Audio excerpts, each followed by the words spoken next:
Welcome back, everybody. This is another episode of the Exodus Project. I'm your host, Steve Eisenhower, and today we are going to talk about a topic that may be a little controversial, but that's fine. That's what we do around here, titled Sorcerer Jesus. So before we get started, hit that subscribe button, turn on the notifications, give me a big thumbs up, and check the description for any resource you may need. And please feel free to email me. I just released a ebook called The Christian Coloring Book on the topic of the top 7, in my opinion, most fatuous claims or apologetics on behalf of Christian missionaries. And it's a real quick ebook, about a 20-minute read. You can keep it in your pocket, and it's an easy way to respond to said claims. But let's get right into it. So, Sorcerer Jesus, and the happy fellow there on the front. So we're going to begin with the 3 wise men were called Magi in Matthew. Taken to Merriam-Webster, Magus, which is the singular form of that word. In plural, it's Magi, right? It's a member of a priestly caste of ancient Persia. Isn't that interesting? The 3 wise men were members of a priestly caste from ancient Persia. Another definition, the second definition according to Merriam-Webster or Oxford, one of the two, is a sorcerer. So it's very striking that we have sorcerers or, pagan priests coming to visit Jesus when he's born. That's very interesting. Why is it that pagan priests, sorcerers, were coming to give reverence to this newborn king, right, rather than the people he was supposed to be king over? It's very interesting. In Matthew 2:1, this is what it reads. It says, "Now when Jesus was born in Bethlehem of Judea in the days of Herod the king, behold, there came wise men," which the Greek word is Magi, "from the east to Jerusalem." So I have "from the east to Jerusalem" highlighted. This is very important, okay? I have this highlighted here. And there's a reason for that, because when we understand that they are coming from the east, the next thing we talk about is going to probably blow some minds, right? So sorcerers, priests of this Persian, more than likely Zoroastrianism, so this pagan dualistic worldview, the priests, sorcerers from that religion are coming from the east to Jerusalem. Okay, so let's move on. So Matthew 2:2 reads, saying, Where is he that is born King of the Jews? For we have seen his star in the east and are come to worship him. Now, what is inconsistent with what we just read? Let's go back. Matthew 2:1. Look at the highlighted points. Magi from the east to Jerusalem, which means that they traveled west, right? Now Matthew 2:2. Where is he that is born King of the Jews? For we have seen his star in the east. Other translations render that as from where it rises, which is always the eastern sky. Because the earth spins west to east, it spins counterclockwise. So that means they saw the star in the eastward sky, yet they traveled west. This is extremely inconsistent and cannot work. And it says, we are come to worship him. Then verse 9 reads, when they had heard the king, they departed. And lo, the star which they saw in the east. So it's abundantly clear here. They came from the east, westward to Jerusalem. Yet the star they followed, they saw in the eastern sky. This is extremely inconsistent and nigh impossible, right? But it said, the star which they saw in the east, so the same star, went before them till it came and stood over where the young child was. One more problem. If this is, well, let me just read this next point. So at face value, one could deduce they were all three from Persia. Okay? It's as we went in the definition in the first slide, Magi are Persian priests, Persian sorcerer priests, which is modern-day Iran. Although we do have church tradition that states that later tellings of this story identified the Magi by name and identified their lands of origin. Melchior hailed from Persia. Okay. Gaspar, also called Caspar or Jaspar, was from India, and Balthazar was from Arabia. Oh, wow. Okay. But I just want to impress on everyone. They came from the east, meaning they traveled west. But the star they saw was in the east. How can you follow an eastward star west? I hope this makes sense. Also, bear in mind, these men are not wise men. They're sorcerers. They are the priestly caste from Persia. The Persian Empire was rather vast, okay? So they are the priestly caste of the Zoroastrian religion. Okay, so this is a pagan worldview. They are sorcerers. Okay, so let's move on. All three are in the east from Israel. Therefore, for them to see a star in the east, then to follow it east and arrive in Israel would insinuate that they spanned the entirety of the globe. Let me read that again. Okay, so all three. So there's Iran. Okay, all three are east from Israel. Iran, which is Persia, right?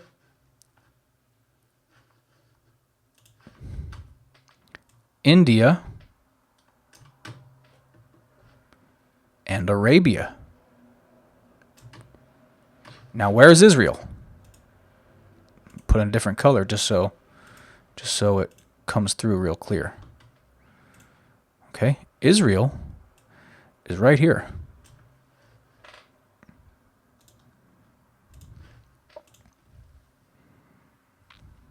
Isn't that interesting, people?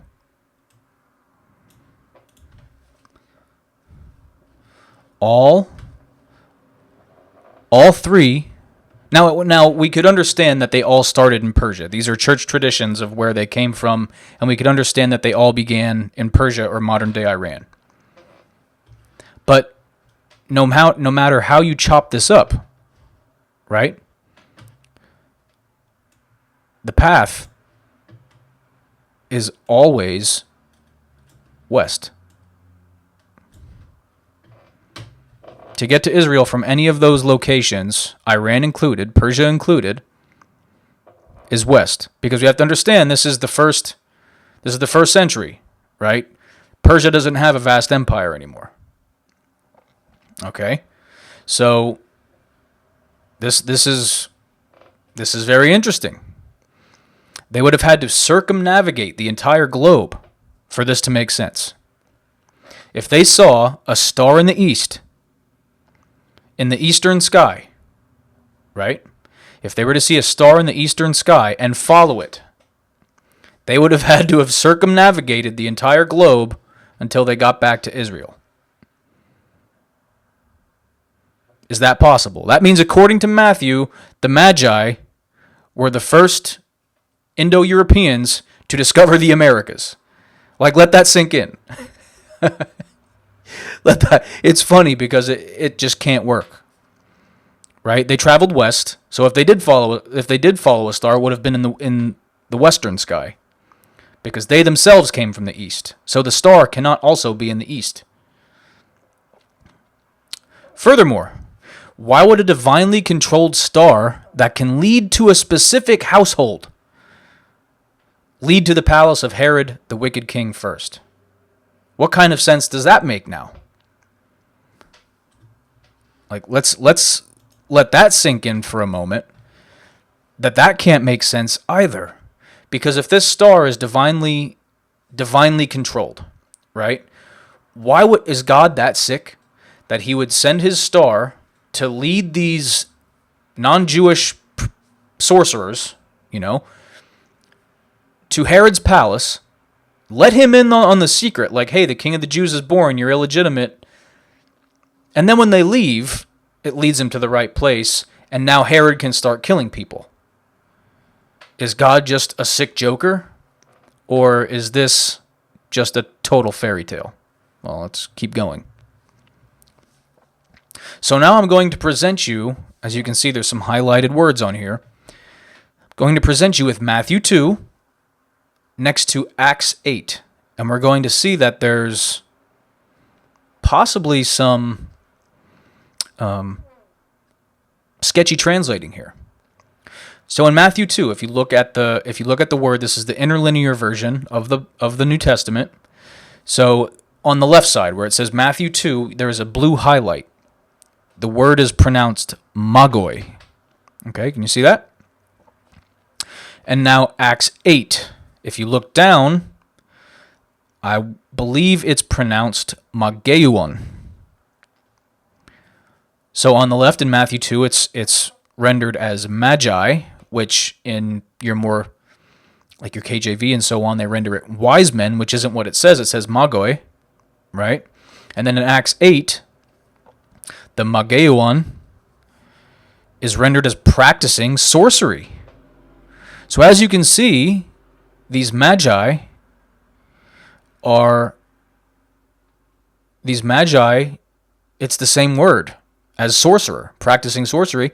If anyone's familiar with the topic here, I'll just read the context of Acts 8 there. It says, Simon had been formerly in the city practicing sorcery. This is talking about Simon Magus. Let's think back to the very first slide of this presentation where Magi is simply just the plural form of Magus. Very interesting. You can see in the Greek that the words are the same. Just in a different declension, right?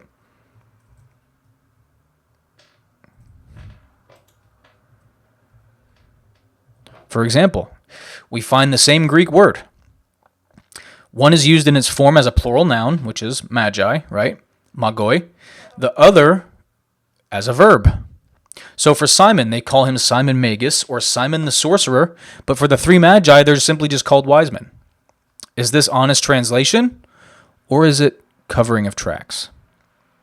So we see Jesus being gifted items from pagan sorcerers in a clearly made-up story regarding the aforementioned sorcerers. Then the gospel narrative claims he went to Egypt afterwards, which we find here in Matthew 2:13 through 15, where it reads, Now when they had departed, behold, and this is speaking of the wise men. Now when they had departed, behold, an angel of the Lord appeared to Joseph in a dream and said, Rise, take the child and his mother, and flee to Egypt, and remain there until I tell you. For Herod is about to search for the child to destroy him. And he rose and took the child and his mother by night and departed to Egypt. So, something very interesting. This is just a passing note. The Jews actually have a mitzvah not to return to Egypt. So for him to listen to an angel and flee to Egypt would an angel go against the wishes of God? Can an angel command you to do something that is against the Torah? I don't think so. But further, as I said before, if this star is from God, and this is a very special star, it can hover over a household and lead you precisely to the place you need to go to, if you're a non-Jewish sorcerer, apparently. So if this is a divinely controlled star that can hover over the house that you need to get to, why did it go to Herod's house first? Why did it go to the palace first and stir someone to kill somebody? Like, stir this wicked king to murder. Because it says he killed everyone in the region. All the children in the region. Is God sick? But to continue on, it shows here in the same chapter in the gospel narrative that they fled to Egypt. Jesus was taken down to Egypt. Now, in other sources, we see this same story painted in a much less becoming manner. So according to Origen, so this is a Christian source, right? This is Contra Celsum. Celsus was a pagan, and he was arguing against Christianity, and Origen has this, basically a debate.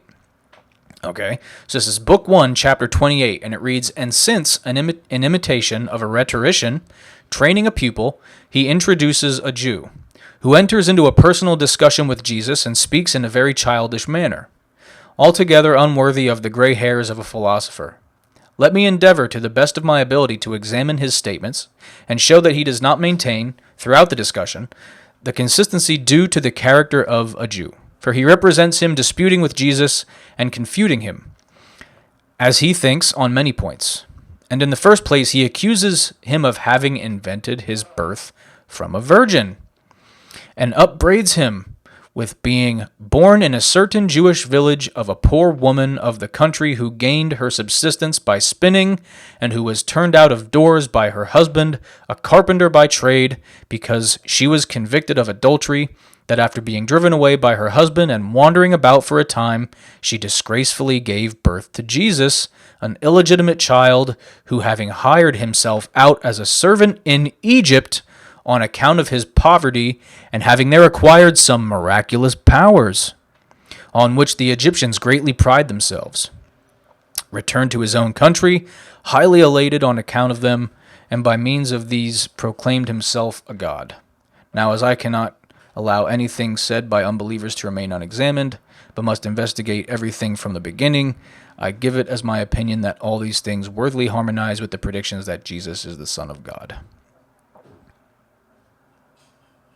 Pretty clear. Jesus went to Egypt, learned sorcery, and, even Origen, in this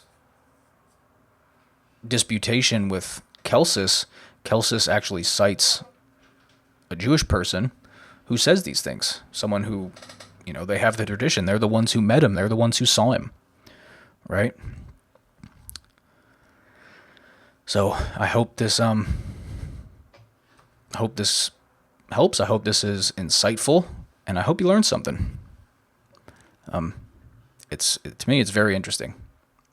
But yeah, till next time, everybody. This was Sorcerer Jesus. I'm your host, Steve Eisenhower, the Exodus Project.